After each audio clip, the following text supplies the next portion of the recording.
नमस्ते, good morning. आज हम पढ़ रहे हैं कक्षा 12 विषय इतिहास, अध्याय 2 राजा, किसान और नगर।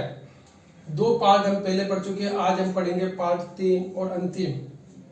पहले हम पढ़ चुके थे उत्तर भारत, और उत्तर भारत में हमने पढ़ा है मौर्य वंश।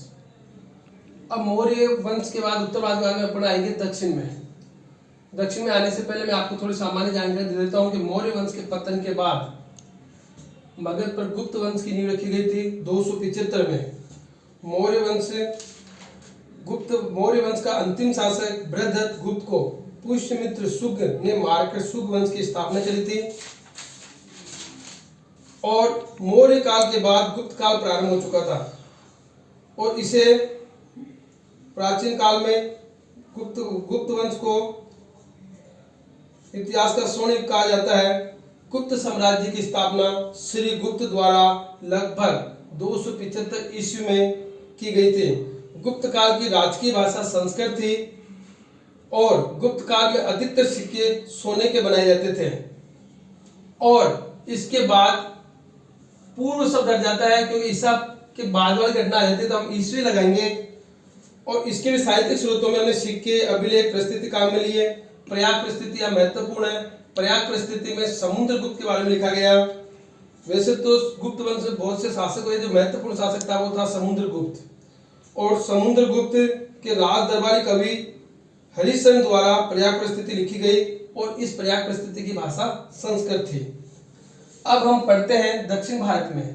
दक्षिण भारत में ये जो चोल, चेर और पांडे, ये सरदार और सरदारनी, यानी यहाँ के जो शासक थे वो सरदार कहलाते थे। यहाँ सातवाहन है, और इधर ये गुजरात में शक शासक का शासन था।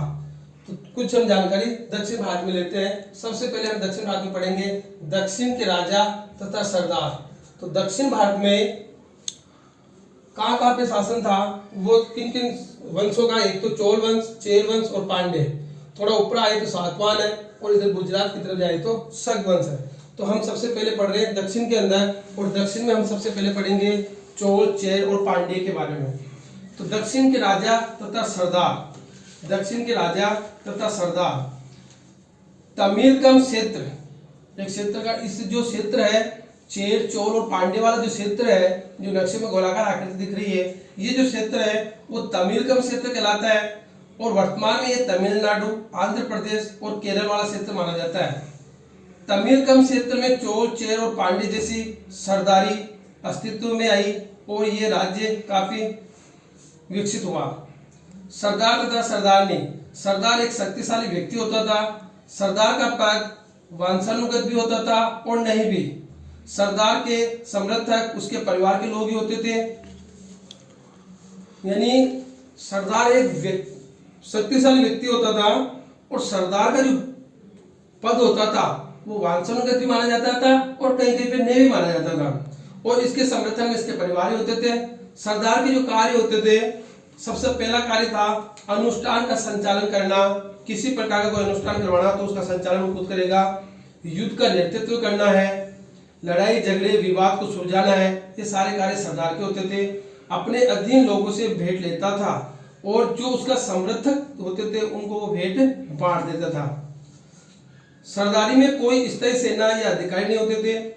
और ये सारी जानकारी हमारे को संगम ग्रंथों से मिलती है। संक राजा मध्य एशिया, जो कि गुजरात में माने जाते हैं। अब अगला वो है देविक राजा।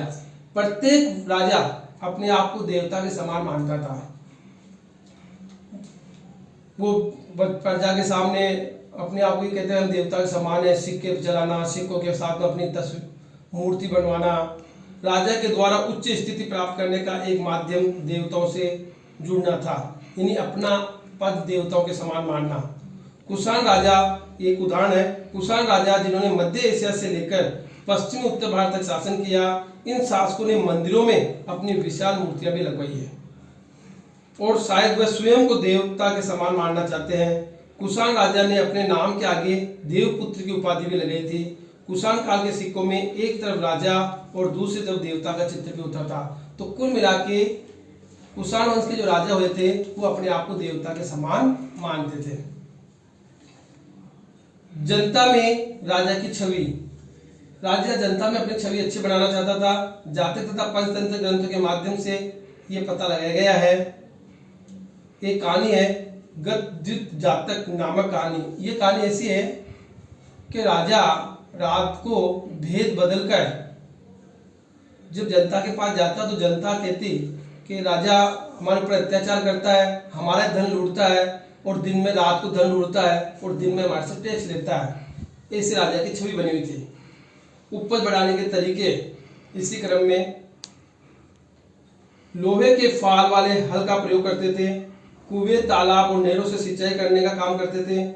पर्वतीय क्षेत्रों में खेती के लिए कुदाल का प्रयोग करना, गंगा के घाट में धान की रोपाई का काम भी किया जाता था। और इसी के अलावा भूमि दान, ब्राह्मणों और धार्मिक संस्थाओं में भूमि का दान भी देते थे। इसका एक उदाहरण है प्रभावती। प्रभावती भूमि की मालकिन थी और प्रभावती ने भूमि दान किया था। और इसी क्रम में हम पढ़ते हैं अंत में अशोक की उपाधियां। अशोक की उपाधि में देवनापी उपाधि है, जिसका अर्थ होता है देवताओं का प्रिय। एक आती है प्रियदर्शी, जिसको देखने में सुंदर हो, मनोहर, मुख करती वाला राजा। और देवनागरी के कुछ शब्द हैं जिनका अर्थ निम्न में देखा गया है। पहले शब्द का अर्थ है क, दूसरा जिसका च, तीसरा है ड, चौथा द, फिर मैं और रह। अगले पार्ट में आपको इनके महत्वपूर्ण क्वेश्चन लिखवा दिए जाएंगे।